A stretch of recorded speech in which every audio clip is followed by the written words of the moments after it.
Let's duck up to the Tweed area now and catch up with the Tweed Shire Council Mayor, Chris Cherry. Good to talk to you, Chris. We were just talking about border issues and Queensland's hard stance on this border earlier in the program. I want to get your perspective because you're obviously looking where a lot of people want to travel back and forth across the border in their daily lives, but also tourists wanting to make the trek. Is Annastacia Palaszczuk being unrealistic here with her demand for a $150 PCR test?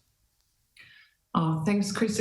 Not only unrealistic, but really unreasonable, I think, is what's happening here at the moment. You know, our community, as you know, is sitting cheek by jowl with Queensland, and we interact as one community. To have this requirement for people who we thought we were opening up, we thought we were getting to see our family and our friends for Christmas, and to have that now going to cost us $150 just to do that is just unrealistic.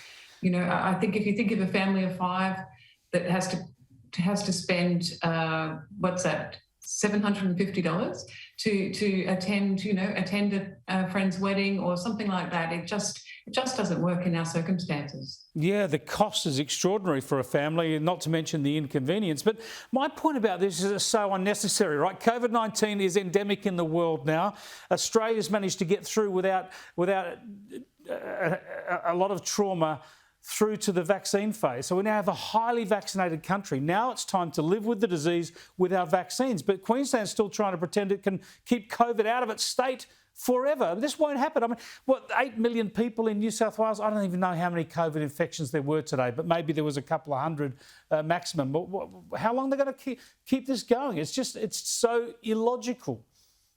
Absolutely, and that's what nobody can understand here in our community. I mean, I had a lady who was talking to me today. She's heading to New York in 2 weeks' time. She's going to be able to go to New York before she can go to Queensland freely, you know, and you know, our families are there. It's just the end of the street, and it's such an unrealistic thing when we have such a low COVID risk in our shire. I think it is time to just get on with our lives and just accept that we do have an incredibly high rate of vaccination in our country, right across the country, and it's time just to get back to business. Well, I'm certain common sense will prevail eventually, Chris, but we've got to hurry it along because people hurt in the meantime. So thanks for joining us. Thanks, Chris. Chris Cherry there, who's the Mayor of the Tweed Shire Council, just a beautiful part of the world. And she mentions other people frustrated about going overseas before Queensland. Yeah, I know people are in London now and Scotland spending their money there because they can't get to Queensland. What is Annastacia Palaszczuk trying to do?